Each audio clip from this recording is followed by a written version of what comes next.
News 18 সারা দেশ জুড়ে জনমত সমীক্ষা করেছে প্রত্যেকটা রাজ্য ধরে ধরে। আজকে আমরা এই ভিডিওতে তারা যে রিপোর্টটা তুলে ধরেছে সেটাই আপনাদের সামনে নিয়ে এসেছে। কোন রাজ্যে কোন দল কটা আসন পেতে পারে আমরা বিস্তারিত এই ভিডিওতে আলোচনা করব, সাথে থাকুন। নমস্কার বন্ধুরা, বিএন বাংলা গোল্ডে আপনাকে স্বাগত। আপনি যদি নতুন হন আমাদের চ্যানেলে, অবশ্যই চ্যানেলটা সাবস্ক্রাইব করে নিচে বেল আইকনটা প্রেস করতে ভুলবেন না। আমরা এই চ্যানেলে রাজনৈতিক ভিডিও থেকে এবং তার বিশ্লেষণ করি। প্রথমে যে রাজ্যের নাম বলবো সেটা হচ্ছে দিল্লি। দিল্লিতে 7খানা লোকসভা আসন।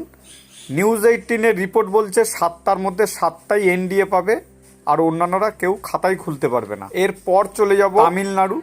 তামিলনাড়ু লোকসভা আসন হচ্ছে 39খানা।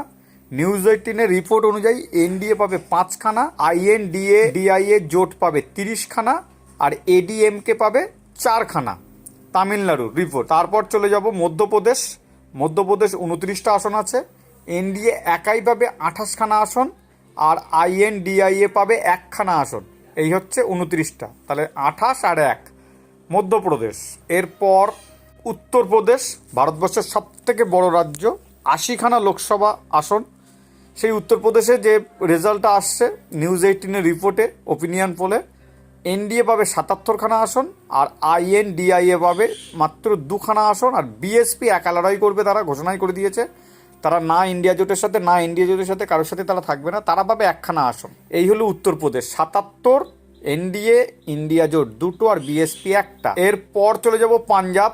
পাঞ্জাব ওখানে আপ ক্ষমতায় আছে। ওখানে 13খানা লোকসভা আসন। এনডিএ পেতে পারে 3টে আসন, আইএনডিএ জোট পেতে পারে 8টা। আপের সাথে কিন্তু কংগ্রেসের জোট হয়েছে পাঞ্জাবে, আর এসএডি ওখানে পেতে পারে আঞ্চলিক দল 2টো। এটা হচ্ছে পাঞ্জাবের রিপোর্ট। হিমাচল প্রদেশের 4খানা লোকসভা আসন, 4টেই এনডিএ পাবে বলে মনে করছে নিউজ 18 ওপিনিয়ন পোল। হরিয়ানা 10খানা লোকসভা আসন, 10খানার মধ্যে এনডিএ পাবে 10খানাই, মানে একদম হোয়াইট ওয়াশ হতে চলেছে হরিয়ানায়, এমনই কিন্তু দাবি করছে নিউজ 18।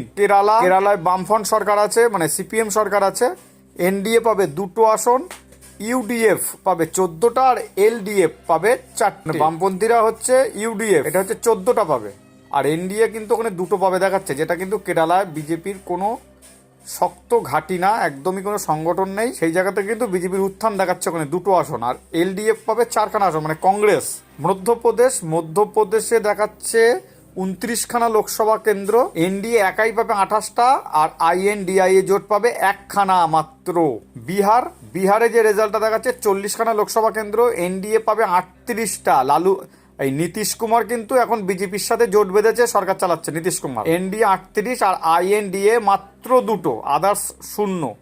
বিহারেও কিন্তু এনডিএ অনেকটাই এগিয়ে দেখাচ্ছে। হিমাচল প্রদেশ 4খানা লোকসভা কেন্দ্র, এনডিএ 4টেই পাবে, অন্যান্যরা 0, হোয়াইট ওয়াশ হবে, দাবি করছে নিউজ 18। আর দেশ জুড়ে যে জনমত সমীক্ষা চালিয়েছে তার প্রথম পর্বের রিপোর্টটা আপনাদের সামনে তুলে ধরলাম। এখানে পশ্চিমবঙ্গ নেই, দ্বিতীয় পর্বে পশ্চিমবঙ্গ থাকবে এবং অন্যান্য রাজ্যগুলো থাকবে।